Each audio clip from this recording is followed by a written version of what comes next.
Today is Transfiguration Sunday. Transfiguration makes me think of transformation or metamorphosis.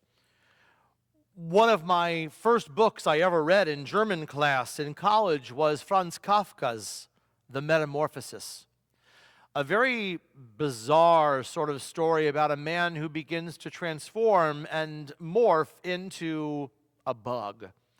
The story has so many interpretations, which include not only the journey of someone with depression to the changing of his family to all sorts of crazy interpretations of the story, and no one really knows what Kafka was talking about. Matter of fact, Kafka always said that there were never to be any depictions of the transformation in art because he wanted people's imaginations to do the job for them. Transformations are something we like, don't we? The Transformer movies were all the rage just a few years ago. If you don't know the Transformer movies, they are movies about aliens who come down and can take the forms of transformed into equipment, cars, machinery, and they take over the world and they fight with Earth, and that transforming is a part of our culture. We love the imagery of transforming. Transfiguration is that kind of a story. I have become sort of a lover of these TLC shows on television, particularly the ones that deal with transformations. My 600-Pound Life, Intervention, Hoarders. Some people don't like those shows. I love them, and not because it shows someone in their struggle, but I love them because it shows someone in their triumph. Every time you look at those shows, there's always something that triggered whatever event triggered what happened in that person's life. And then you watch them as they begin to walk the journey to wholeness. And hopefully, at the end of the show, you begin to see the fruits of their work as wholeness and transformation begins to happen. I love rooting for them. I love their story. I love being able to see their story and rejoice with them in their new life afterwards. It's on this day that we remember the tradition that Jesus took with him Peter, James, and John and went up to Mount Hermon. There, before their eyes, he was transformed. Brilliant white, dazzling with beauty. And there with him stood Moses and Elijah. Moses, the giver of the law, Elijah, the greatest of the prophets, together with Jesus, who united both the law and the prophets. We don't know what they talked about. I wish I'd had a microphone to hear what they were saying that day. When it was over, however, Moses and Elijah were gone. A voice is heard from heaven that says, "This is my beloved, listen to him." Jesus comes down the mountain with Peter and James and John, and Peter is so excited. "Lord, let me build 3 booths on this place, one for you and one for Moses and one for Elijah. Let's celebrate this place and people can come here and it will be wonderful." And Jesus just says, "Peter, no. That's not what this day was about. This day was not about staying on the mountain. It was about transformation. It was about a new way of life." The gospel tells us that they left there and they went down the mountain and they set their eyes on Jerusalem. Now that's telling because it doesn't mean they just went to Jerusalem. It means they set their eyes on the events of Jerusalem. And the events of Jerusalem, of course, were Holy Week. This was the last journey of Jesus' life. He now began the last stage of his ministry.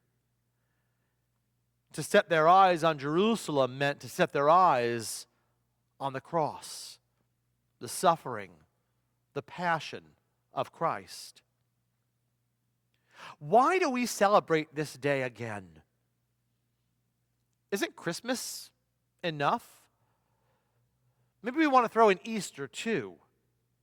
We love those days, but what about this Transfiguration Day? Why is it lifted up with such beauty in the church's cycle of the year?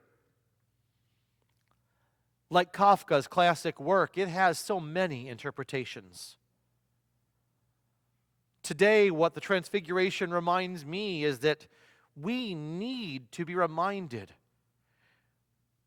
We make Jesus transform into our image all the time, don't we? I have a book upstairs in my library of different pictures of the crucifixion. There are pictures from Asia, where Jesus is Asian.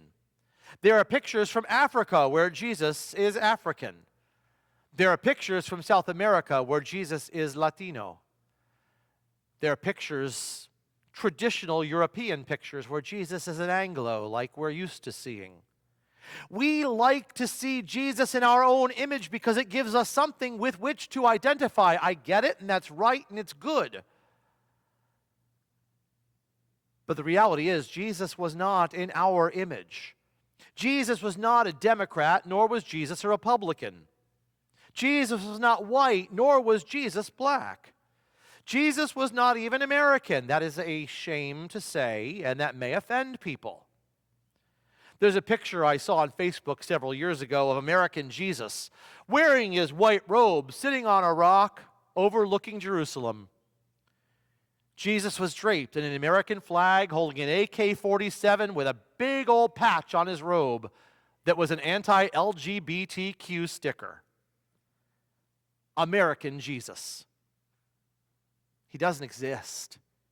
The reality is, Jesus doesn't care about our agendas. Transfiguration reminds us that, like Peter, we get excited when Jesus meets our needs. Jesus, you like what I have to offer, don't you? Jesus, please come and be what I need you to be. Affirm my understanding, affirm my belief, affirm my system. Transfiguration reminds me, Jesus doesn't care about our agenda. Jesus is not transformed into our idea of Messiah. Transfiguration reminds us that we are called to be transformed into his idea of disciple. Let me say that again. Jesus is not transformed into our idea of Messiah. Transfiguration means that we are transformed into his idea of disciple. That's why we celebrate this feast.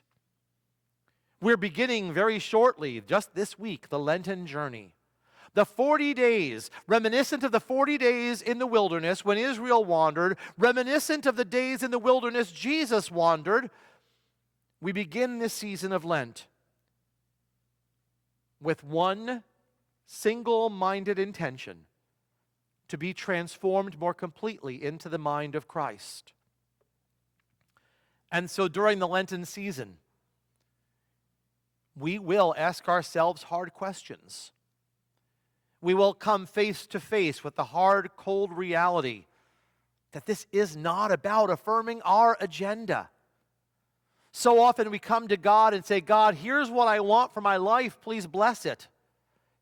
Instead of saying, God, where do you want me to be? How can you use my gifts? Lent is about the time when we ask ourselves the hard questions, when we wrestle with our faith in ways that maybe make us a little uncomfortable. But before we can do that, we need to go to the mountain with Jesus. We need this Mount of Transfiguration moment to remind ourselves that far too often, we want to make Jesus the Messiah of our intention and not become the disciples of his. And so we begin this journey today. Where will we end up? We don't know. But if we do it right, 40 days from this Wednesday, when we celebrate the Easter liturgy together, hopefully we'll be just a little more kind, a little more loving.